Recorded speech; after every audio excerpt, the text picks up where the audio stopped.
Hello and welcome to the Sales Scoop. This is a weekly live show for the founders and leaders of technology businesses who want to improve how they sell. I'm Alistair Cole. I'm an AI graduate and ex-software developer with 2 decades experience in sales and marketing. And I'm joined today for the show by a man who's helping me become a modern hybrid seller, my co-founder and co-host, Kieran Gill. Hi, Kieran. Hi, Kieran. Hi, Alistair. Hi, my connection's a bit strange there. Sorry. Hello, everybody. My name's Kieran Gill. I am a co-founder of the Uplift Partnership, and I've got 25 years experience in sales enablement, in tech, and in corporate finance.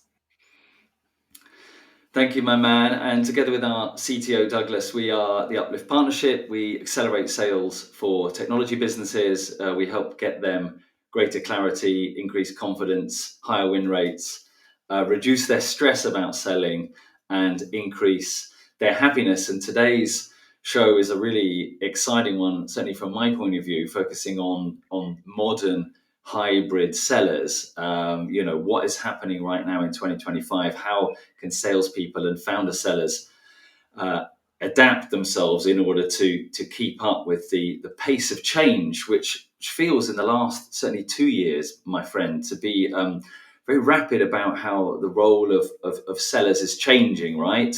From fewer things to more areas, which is why we've picked this topic.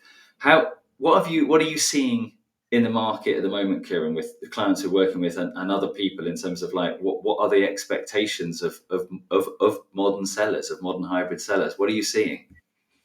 Yeah, I think it comes across in different places across complex selling, where you're noticing in complex selling that there's a re-emergence of a business development rep, a BDR, as you would call them, that suddenly there's gone away from the point of an SDR, a sales development representative. It's now gone into a BDR, what was something that I did back in the noughties. So it's quite interesting to see the re-emergence of this. And I think that's coming back because of the human side of selling. I think people have kind of moved away from, or they kind of got scared of the whole technology burst that's happened. And selling had become a little bit distanced from humans. And now we're bringing back the BDR role. You suddenly notice that suddenly the humans are coming back into the game. Yeah, that's a great insight, and I think we're going to touch on that role, that BDR role, and the kind of the re-rise of the humans, which really I think has come off the back of COVID. COVID was an accelerator for digital first sales approaches, video conferencing, and that has just accelerated the rise of this hybrid seller that is hybrid in two senses of the word, both digital and as well as being in person, but also a hybrid in terms of just the sheer volume of new skills and capabilities they've got and are expected to have. The last 6 months in the role has undergone significant transformation, driven by these technological advancements and shifting buyer behaviors and evolving workplace dynamics. So really exciting show to get into. For people watching live, we're, as always, ready to take your questions on LinkedIn. Drop something in the comments and we'll see. We may be able to get to your question personally. We've broken down the modern hybrid seller into 3 chunks that we're going to cover off today. Without further ado, these 3 are multi-talented professionals. They are dynamic market navigators, and they're also enabled by cutting edge technology. And for all of those 3 areas, we're going to dive into the diverse skill sets that they have in these 3 areas. We're going to touch on some of the differences that we're seeing now than 2 years and even 6 months ago. And we're going to pick out some takeaway learning actions that you, if you're looking to become a modern hybrid seller, that you can do immediately to up your game. So those are the 3. Okay, and we're just going to dive straight into this first one. So multi-talented professionals. I mean, the range of skills and capabilities that people are expected to have now, just in the sales world, seems enormous. They're blending marketing and technology and product and customer service with sales. Talk to me a little bit, Kieran, about your views on that kind of multi-talented aspect that dynamic sellers are having to show. Yeah, so what you're seeing is that the modern seller needs to obviously bridge quite a lot of the sales process. They're going from prospecting at the top of the funnel all the way down to selling, and then potentially even then doing customer success at the end. So the smaller companies really need their salespeople to be multi-talented and multitasked across the bridge, and that's why they're using so much more technology. And we'll get over to that in the third phase. But what you're noticing, that less people are doing more, and they're expected to do more because it is difficult out there finding the right people. But then comes on the other side of it: are you overburdening potentially sellers because they're not selling, because they're too busy doing marketing things, or they're too busy doing customer success things? You've got to be careful. There's a balance here, to be fair, but that's what the expectation is nowadays of the modern seller. Yeah, totally. And I think that there is that balance. There are stories out there, and we hear examples of role specialization, where some organizations are kind of restructuring with more specialized roles, right? Really super specialized, and we'll come on to the BDR on that. But I think across the board, it is about doing more with less, like you say, and their expectations are significant. For me, they're expected to kind of communicate effectively, right, across multiple different channels. In terms of that multi-talented professional, they're expected to build relationships digitally, in person, and keep them going for longer. But one area I'm really passionate about is the new expectation around analyzing and interpreting data. Right, that these sellers also are doing that research, right, like the buyers are, and their expectation is they can find the right data that's going to demonstrate value or persuade a buyer to move forward in the process. And they've got to sift the wheat from the chaff, find that information quickly, vet it, and then dress it up and get it out to buyers, which just wasn't happening 2 years ago. So what are your thoughts on how it's different now, right? In terms of that kind of multi-talented. What if you look back, 6 months or further, to what are the things that have changed significantly? I think the expectation of the buyer is getting more and more. So from a buyer's point of view, realistically, by the time they've come to your web, by the time a buyer has made contact with you, and we're talking about inbound side of things, the expectation is that you know what you're doing and you're able to help them facilitate the purchase. That's what is out there. From the opposite side of the kind of the place where you're looking at outreach, when you're doing outreach, realistically, you have to be data led. So you're looking at intent data. So you're looking at people who are coming to your website that aren't purchasing, but are searching for certain things that are key problems for them. And that then comes back to your marketing side of your business, and potentially even your BDRs and people who are posting or reposting items into LinkedIn or wherever you're posting this, with the right keywords out there, so that a CFO who's got problems in their financial department with certain kind of problems there, that you're talking about those issues, so that when they are searching for those problems, that your name is popping up or your company's name is popping up, so that the intent data is there for you to then react on. And I think that's a major thing that I've seen in the last 6 to 12 months, that now technology based, realistically, you are looking at serious intent data. There's so many more technology tools out there that do this. Any company that isn't using intent data pretty much is shooting in the dark. So that's where you are. And there is a lot more out there for you to potentially use. Yeah, that's interesting. You bring up buyer expectations. They're enormous now, right? 87% expect to be delighted before and after purchase, right? Expectations are sky high. Hyper personalization, because these tools are available, is now table stakes. You talked as well about having to own the entire buying journey, and that's the case, right? From the foundational stuff of strategy and the playbook and the technology, all the way through to the prospecting, meeting, and closing. Modern sellers expected to, absorb these changes in their roles. They're producing more content. They've got to be data fluent, mastery of all these channels. So there is a really, really powerful and broad skill set that is required. But it's a lot, isn't it? And we see the pressure with founders and senior leaders.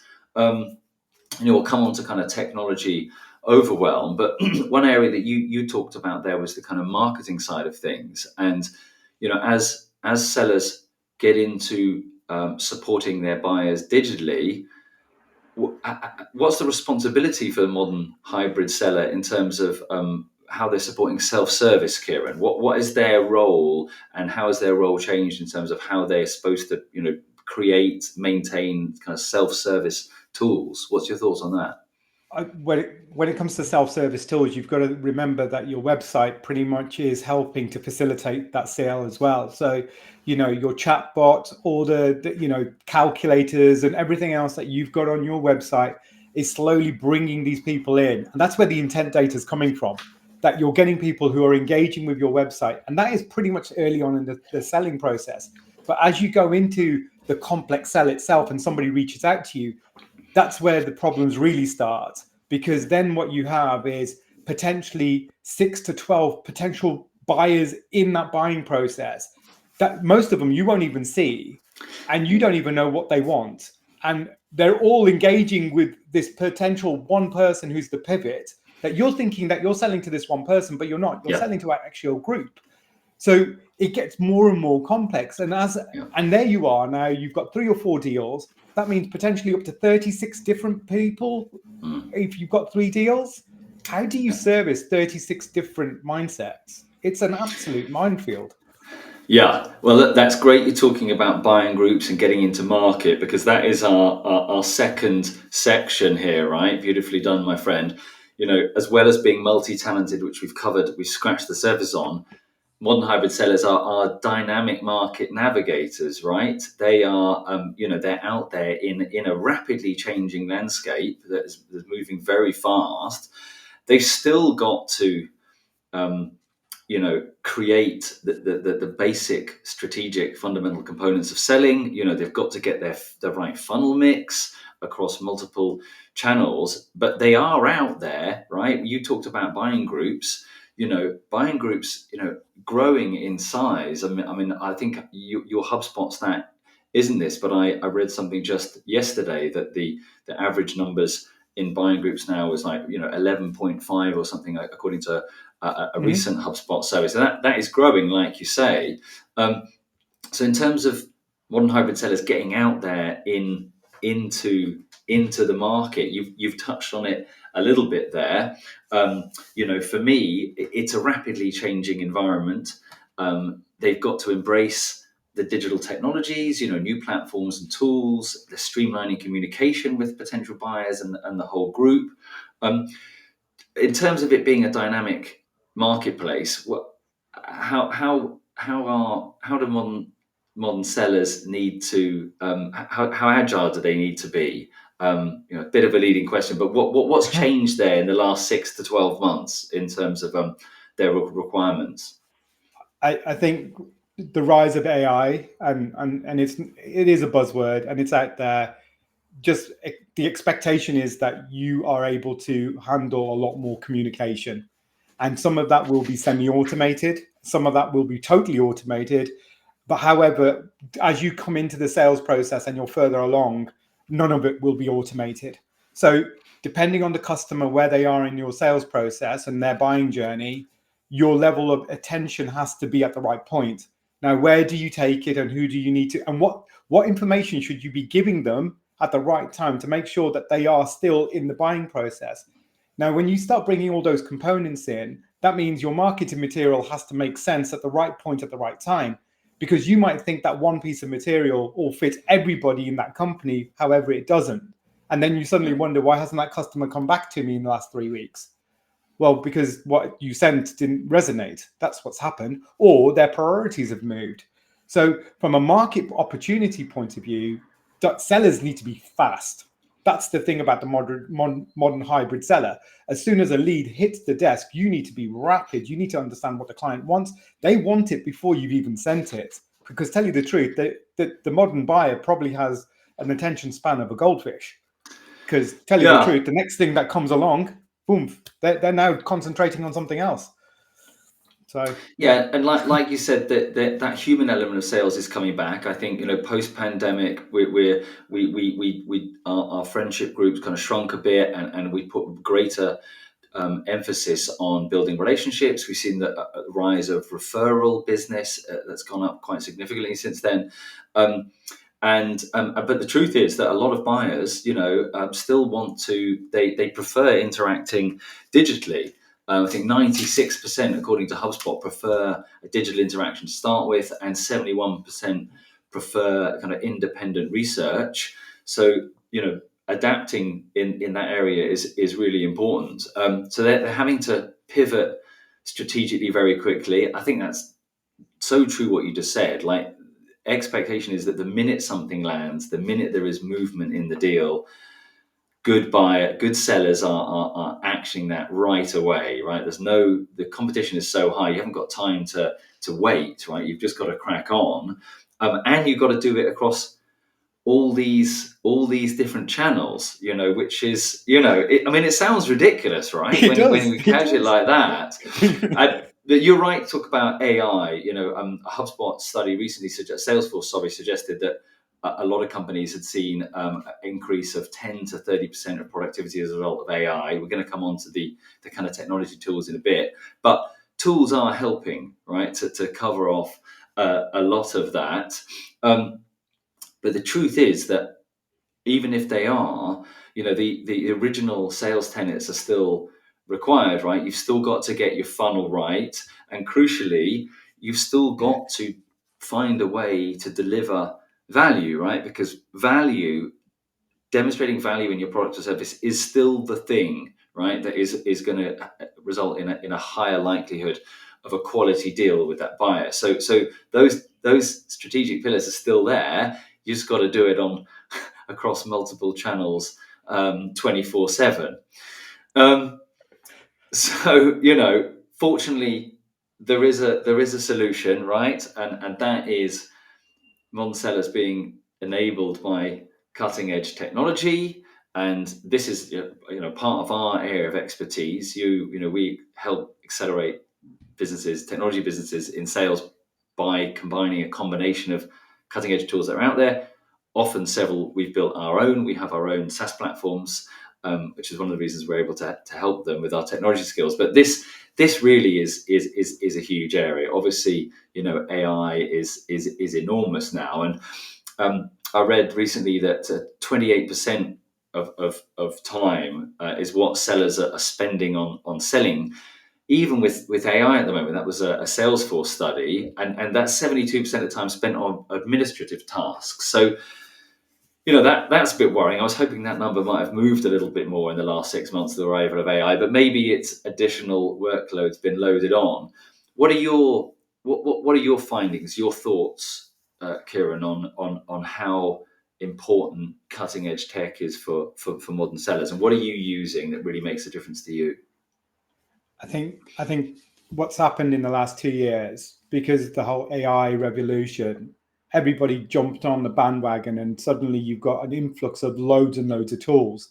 Now, a lot of the big players stayed outside of the market because they were biding their time to understand how they're going to utilize this. And it takes them, the bigger companies, the Salesforces and the Microsofts of these world, takes them a lot longer to actually maneuver because they're bigger ships. Where the agile smaller companies came in with all these, there were so many tools. Suddenly everything was AI infused, and you did, as a seller, it was quite overwhelming because you didn't want to get left behind, and you wanted to make sure that you were using all this new technology, but then it wasn't right for your tech stack because it didn't make any sense. And and this comes back to exactly what you just said, Alistair, in the sense of it overburdened the seller, because now you've got more technology, you need to learn more, And now you've got too many things, and it's not really actually helping. It just because it's AI infused doesn't mean it's better. It just makes it more difficult sometimes. Your sales process, it's something that you need to look. Your sales process is something that's very, very delicate. And you add a new ingredient in there, and suddenly something that worked beautifully before suddenly doesn't work at all. And suddenly we had all these tools and we didn't know what to do. What you've noticed now in the last 6 months, and especially in the last 3 months, the big players have all found their gears. And now suddenly the Salesforces, the Microsoft, the SAPs, all the big players are now saying, hey, guess what we've got? We've got Copilot that does this. We've got a sales agent that can do this. Suddenly now we've got everything you've ever wanted. So the tool that you might be using a few months ago that seemed a little bit out of date, how now suddenly has all this AI functionality, everything that you wanted, and it's been designed in a way that it doesn't actually break your sales flow. So that's really, really important going forward. Yeah, I think that's a great shout. We've seen for over the last 2 years that those sellers being overwhelmed, right? Too many tools. They're 43% less likely to hit their quota because they've been forced to use X, Y, and Z, right? So that is a genuine concern. And it's interesting that those two areas, the small players you talked about, the big players, we're also investing our time and helping our clients by building personalized assistants for them, AI-powered assistants bespoke to their business, all in service of trying to take advantage of the huge gains that are out there. It's just Gartner's estimate last year that there's 27% extra bandwidth available, which you know is a day and a chunk, which is a fairly interesting amount of time that you could win back. But I think it's not just about the time saving. It's almost like you're getting a chunk of time back, and the quality, the personalization, if you're using the right tools in the right way, the quality of that outreach, that value affirmation is high as well. And we have a framework for AI use with sales, and we break it down into kind of everyday utility tools, which are better oil in your regular engine for all your actions, a power player that is a specialist, and then a kind of strategic partner that you can use AI for. But it isn't just about AI, is it, my friend? There are other important kind of non-AI tools out there that we're using, and are there any? What are your favourites at the moment? What cutting edge digital tools are you enjoying? So non cutting edge tools, I still like a piece of paper and a pen. I honestly think there's something you can sketch something out. A deal sometimes needs to be sketched out, and it makes it feel a little bit different when you're doing it from that side of things. When you're looking from a technology point of view, I think I've already touched on this. Buyer intent is really, really important. And I think if you're not using buyer intent now in your sales process, you're probably a step behind everyone else, because that really does give you a chance of catching up. And then if you're looking through your sales process, think about where you are going to be using it. So if you are going to be using emails or outreach, make sure that the flow actually works and that you have your follow-up and your whole campaign built in a way that there's a process involved here. What are you actually trying to play to? So, try to be dynamic. Don't try to throw everything in there and thinking, oh, just because it's the new tool on the block, we need to try this out. Really take time, take stock, have an understanding of what your sales process, what you're trying to achieve, and then bring it in slowly but surely, and to make sure that you get the right results that you want. No, we're good. Yeah, I think that is a great shout. That intent data, right, and is really important. It's really important that sellers are able to crunch the data, go out to market, analyze and interpret it. Intent data absolutely critical, but they're also using data to monitor customer behaviors almost in real time, fine-tuning strategies in real time. So, as well as crunching data fast and furiously, there is a real kind of mindset shift to changing on the fly quicker, right? Updating strategies quicker, changing your approach quicker, changing the mix in the funnel and your communication channel. So it's very, kind of 24/7, real time, live, hands-on sales, practices that we're seeing, which does feel a little bit scary, and sometimes guides are needed, frameworks are needed. So look, that kind of wraps up quite nicely our last section on enabled by cutting edge technology. There's loads we could talk about there in terms of AI. Previous episodes of this show, we've pulled out our top 10 AI tools for sales and gone through, our steps on how you can use technology and technology platforms to accelerate your sales. Obviously, loads more we could talk about there, but those are the three big areas that we see, in terms of the modern hybrid seller. Now, we might have painted a picture of intense pressure, but there are opportunities out there, aren't there, my friend? There are opportunities for sellers on the front foot, and maybe you could talk a little bit about your feelings of that and what's happening with the economy, and where you're starting to see kind of growth or success for some scale ups and startups. What is where is it looking rosy right now? I think there's a lot of doom and gloom out there, especially with what's happening in tariffs around the world, because that's going to have a knockdown even in the services world, because what's going to happen there potentially is that companies will then hold back investment, and that means we won't get to a position where people are investing. However, their opportunities are still out there. It just means that you have to create value and show value a lot more to the client to move them forwards. Budgets are still got to be spent. That means sales can't stop. So don't feel that just because Bloomberg and everybody else is saying that we're all at the point of meltdown, that means no one's going to be buying. It just means that we need to create more value and be more emotionally connected with our seller, with our buyer. Make sure that the buyer understands where the value is, how we're going to help them navigate the difficult period that they're going through, because that's what our buyers are going through. They're going through a difficult period. They're feeling the shock as much as we are. So we all have to rally around together and make sure that we don't fall into a recession that for some reason we're all wishing upon ourselves at this moment. I don't know why. And so I think the as well as being human and looking after buyers through this tough period, I feel like the growth opportunity is in kind of skills and capabilities, and that's what you can do now as a seller. If irrespective of what's happening in the market, now is the time to be thinking about how you develop yourself in these areas. How can you make yourself more talented?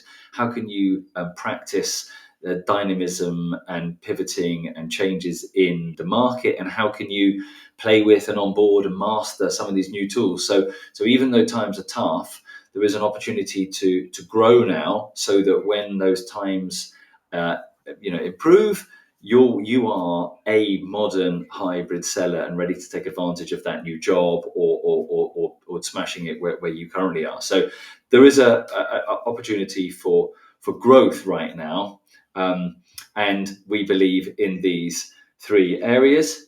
If you're interested in learning more about becoming a confident founder seller and owning the entire buying journey, which is required now, then you can head over to our website, theupliftpartnership.com/white paper, and download our 12-page white paper called The Empowered Founder Seller.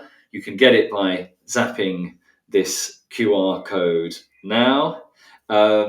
If you are interested in more detail around the people side, the skills side of selling, then the second section of our 360 sales diagnostic, which is on team structure, dives into the kinds of roles like the BDR that Kieran talked about, and others that you will need to be a successful business.